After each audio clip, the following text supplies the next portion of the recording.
Everyone, welcome back to my spire commerce सब channel. आज मैं आपको बेसिक अकाउंटिंग टर्म्स समझाने वाली हूँ। बेसिक अकाउंटिंग टर्म्स में आज मैं आपके साथ न्यू टर्म्स को लेके आई हूँ। Number one, assets. What are assets? Assets are property और legal rights owned by an individual और business which money value can be attach. Assets आपकी कोई भी प्रॉपर्टी हो सकती है और जो कि आपको फ्यूचर में बेनिफिट करे। और assets are classified into fixed assets, current assets are of various types: fixed assets, current asset, tangible assets, intangible asset, wasting assets। fixed assets जो होते हैं हमारे, वो ऐसे assets होते हैं जिनको हम fixed रखते हैं, जैसे land, building, machinery, furniture etcetera. Current assets are those assets which are kept for short term and which convert after them into cash, जिसको हम कैश में कन्वर्ट कर सकते हैं, जैसे debtors, BR, bank balance, unsold good etcetera.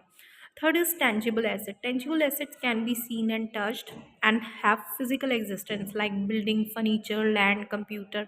Intangible assets are those assets which have not physical form and we cannot seen and touched like goodwill, patent, trademark, etc. Second is wasting asset. Wasting assets are those which are natural resources consumed during the process of time. Next term is liability. Liabilities are the amount the business which owes to outsider. Liabilities होती हैं हमारी obligations जो कि हमें पे करनी होती हैं, like debt. लाइबिलिटीज़ को यदि हमें कैलकुलेट करना है तो asset minus capital. Capital invested by the proprietor.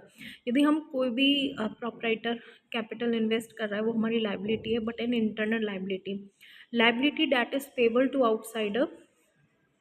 अभी जितने भी हमारे क्रेडिटर्स हो गए, bank overdraft, bill payable, outstanding liabilities, these are called liabilities. Liabilities can be classified as two terms: long term liability and current liability. Long term liability are called debt and current liabilities are solvency, which are payable in within 1 year, and long term are payable after a long term more than 1 year, like loans, debenture, etc.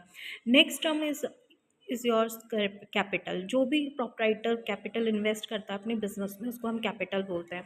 Next is capital is also known as owners equity और proprietorship and net worth. Owners equity means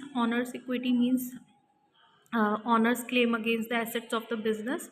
capital को यदि हमें find out करना है तो हम asset में से लाइबिलिटी लेस कर देते हैं, तो हमारी कैपिटल कैलकुलेट हो जाती है। Next term is expenses. Expenses are the amount spend in to produce and sell the goods and services which are a part of revenue. Example salaries, wages, rent. Income हमारी होती है revenue का part, जो भी हम profit earn करते हैं तो इनकम को हम कैलकुलेट करते हैं revenue minus expenses. Next is expenditure. जितने भी हमारे खर्चे होते हैं किसी भी बिजनेस में, स्पेंड हम करते हैं। Expenditure is the payment for the benefit. Expenditure are of two types: capital expenditure, amount spent in purchase of asset which will give benefit over number of accounting period.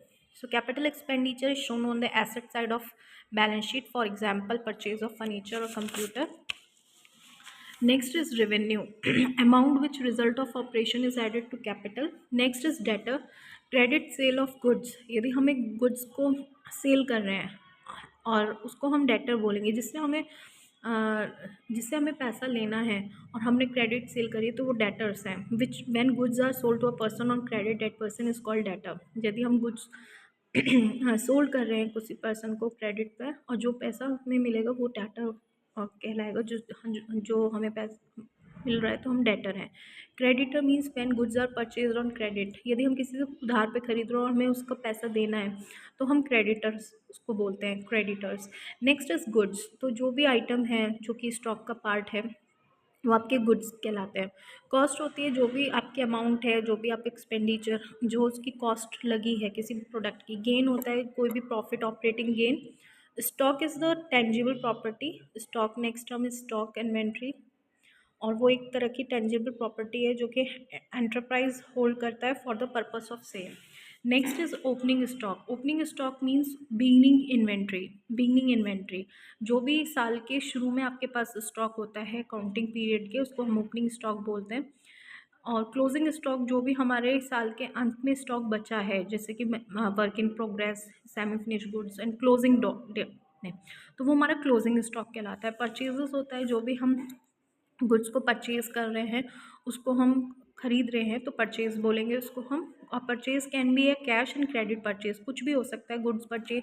यदि हम goods को cash में purchase कर रहे हैं तो वो good purchase रहेगा। गुड परचेज ऑन क्रेडिट, यदि हम उसको क्रेडिट में खरीद रहे हैं तो वो क्रेडिट परचेज कहलाएगा। परचेज रिटर्न होता है कि जो भी आपने खरीदा वो माल वापस कर दिया, उसको हम रिटर्न आउटवर्ड भी बोलते हैं। सेल होता है जो भी आप आइटम गुड्स को सेल कर रहे हैं। The term sale include both cash and credit sale. Sales के अंदर नेट सेल्स यदि हमें कैलकुलेट करनी है तो सेल में से माइनस सेल रिटर्न कर देते हैं।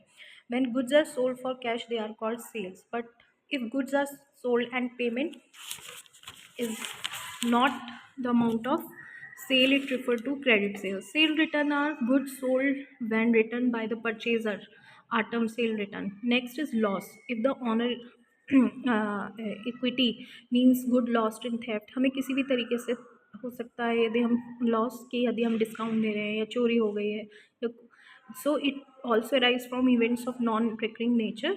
Next is profit, surplus of revenue of a business over it's cost. यदि हमारी कॉस्ट से ज़्यादा हमें रेवेन्यू अर्न कर रहे हैं, जो भी हमारी कॉस्ट लगे और हमें प्रॉफिट ज़्यादा हो रहा है, तो वो हमारा प्रॉफिट कहलाता है। प्रॉफिट को हम दो कैटेगरी में रखते हैं, ग्रॉस प्रॉफिट और नेट प्रॉफिट। ग्रॉस प्रॉफिट होता है सेल रेवेन्यू, जितने भी हमने गुड्स सोल्ड करे हैं और सर्विस रेंडर करी है। नेट प्रॉफिट होता है हमारा after allowing for all expenses, जितने भी एक्सपेंसेस हमने अलाउ करे हैं उसके बाद जो हमें प्रॉफिट मिल रहा है वो नेट प्रॉफिट होता है। वाउचर होता है एक एविडेंस जिससे हम बिजनेस ट्रांजेक्शन को हेल्प करता है कि उसको वाउचर की हेल्प से एक तरह से प्रूफ ऑफ एविडेंस होता है किसी भी चीज़, लाइक कैश में वो इनवॉइस और bill receipt, debit etcetera. Next term is discount. Discount होता है जब भी हम कस्टमर को अलाउड करते हैं, किसी भी प्राइस ऑफ गुड में रिडक्शन देते हैं तो उसको हम डिस्काउंट बोलते हैं। जब कोई डिस्काउंट अलाउड करते हैं price of good on the basis of sale, it is called trade discount. और कैश डिस्काउंट होता है जब हम डेटर्स को अलाउड करते हैं price of good for timely payment, it is called cash discount. Cash discount उन्हीं पर्सनस को दिया जाता है जो इमीडिएटली पेमेंट करते हैं। और ट्रेड डिस्काउंट वो होता है कि सपोज़ कोई हमसे ख़रीद रहा है तो हम उसको ट्रेड डिस्काउंट दे रहे हैं। नेक्स्ट होती है ट्रांजैक्शन। ट्रांजैक्शन एक फाइनेंशियल इवेंट है नेचर का जिसे हम रिकॉर्ड करते हैं। So all this are the definitions of accounting term. Thank you. Channel को लाइक एंड सब्सक्राइब।